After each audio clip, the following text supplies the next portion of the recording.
80% बीमारियां ये पेट भर कर डट कर खाने से होती हैं। इसमें भी फिर ऑयली जो हैं, जैसे चटपटे और अटपटे खाने से मैदा तवा।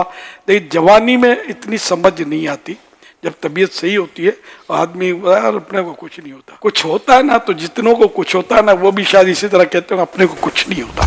ये हॉस्पिटल में पड़े होते हैं, इधर नलकी लगी है, इधर नलकी डाली हुई है, बेचारे बहुत बेबसी के आलम में होते हैं। तो इनमें एक तादाद अगर इनकी हम डीप जाएंगे ना, बार बार खाना और खाकर सो जाना, लंबे पड़ जाना, खाकर बैठे रहना, और एक तादाद है जिनको इस तरह फैटी लीवर, तो आमतौर पर तो बहुत शौक होगा कि खाकर वो वॉकिंग या वैसे पानी पीने में कमी, और ये तो है। और ये फैटी लीवर का भी एंड कैंसर, चर्बी चढ़ती है कलेजी पे। उम्दा खाने वगैरह ये हलाल हैं, गुनाह नहीं है खाना, बीमारियां इससे आती है। अब जिसको ये गालिब गुमान है कि ये खाऊंगा तो मैं बीमार पड़ूंगा, तो अब इसको खाने की इजाजत नहीं मिलेगी। पेट भर गया और इतना भर गया कि अब खाऊंगा तो बीमार हो जाऊंगा, तो भी उसको हराम लिखा है बाहर शरीयत में कि अब मजीद खाएगा तो गुनाहगार हो ना, हराम। जो ये कचरे खाते हैं, पैसे दे देकर बीमारियां खरीद रहे होते हैं। पेट का कुफले मदीना एक किताब मकतबतुल मदीना की छपी हुई है, इसको अगर आप पढ़ लेंगे ना तो इंशाल्लाह आपको बहुत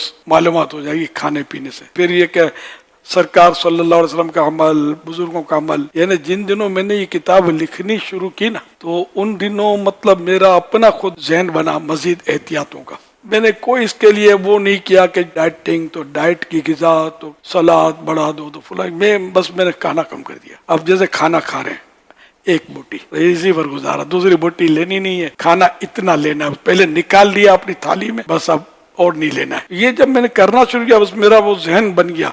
मेरा जहन बना रिवायतें और ये पढ़ के कि सरकार सल्लल्लाहु अलैहि वसल्लम तो दिन में एक बार खाना खाते थे, और वो भी भूख के 3 हिस्से करते थे, एक ग़िज़ा, एक पानी, एक हवा। तो मेरा वजन अल्हम्दुलिल्लाह कम होना शुरू हुआ। आखिरकार तो मतलब मेरा वजन फिर एक अरसे तक रहा 62, 63 ज्यादातर रहा, 61 तक भी शायद पहुंच जाता, 61 तक बिल्कुल नॉर्मल हो गया था। मैं स्मार्ट हो गया था, मैं मतलब पुरसुकून हो गया। मुझे हाई ब्लड प्रेशर रहता था, और ये इतना रहता था कि मैं दवाएं एक अरसे से खा रहा था, वो बरसों से खा रहा था, और डॉक्टर ने कहा था ये छोड़ना नहीं, छोड़ा तो बाज़ औक़ात ये जंप कर जाता है, ब्लड प्रेशर शरीयान फट जाती है, फिर बंदे का बचना मुश्किल। वो ये कब्र तक अब खाना है ना, उम्र भर खाना, ये पोजीशन डॉक्टर की तरफ से, और अब भी यही है डॉक्टरों की तरफ से कि शुरू की छोड़नी नहीं है, ब्लड प्रेशर की दवा, हाई ब्लड प्रेशर। तो खैर वो मेरा तो ब्लड प्रेशर लो रहने लगा, फिर भी खा रहा था। मैं डॉक्टर को पूछा, मैंने कहा क्या करूँ यार, ब्लड प्रेशर लो और फिर टेबलेट दूंगा तो मजीद लो करेगा वो। तो फिर डॉक्टर साहब ने मशवरा दिया, वो जो हार्ट स्पेशलिस्ट, उसने मुझे कहा कि आप फौरन नहीं छोड़ना, इसको आधी कर दो। तो 1 हफ्ता आधी करो, फिर 1 हफ्ता चौथाई करो, ब्लड प्रेशर पर नजर रखो, नापते रहो, और इस तरह मतलब कि फिर मैं मशवरे से चलता रहा। फिर जब डॉक्टर ने इजाजत दी कब छोड़ दो, मैंने छोड़ दी, फिर टेबलेट को हाथ नहीं लगाया मैंने। अल्हम्दुलिल्लाह कम खाने की वजह से मेरी ये भी बीमारी चली गई। मेरे दांतों में जब देखो खून आता था, मिसवाक करने में वांदे हो गए थे, मिसवाक कैसे।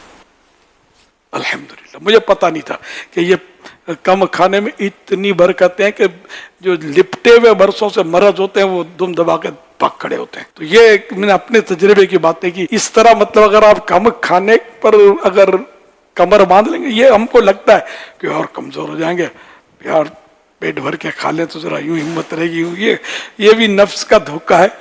कम खाने से हिम्मत ज्यादा आती है, ताकत ज्यादा आती है। ज्यादा खाने से हॉस्पिटल के चक्कर लगते हैं या वॉशरूम के चक्कर लगते हैं। तो अगर डर डर के खाएंगे ना हम, तो इंशाल्लाह अपने मतलब सेहत अच्छी रहेगी। खैर फिर मेरा वो कैफियत नहीं रही 63 वाली, आहिस्ता आहिस्ता फिर वजन बढ़ गया, लेकिन अल्हम्दुलिल्लाह इतना नहीं बढ़ा कि जिसको मतलब कोई बोले कि ये मोटा आदमी जा रहा है। ये तो आप देख ही रहे हैं मुझे।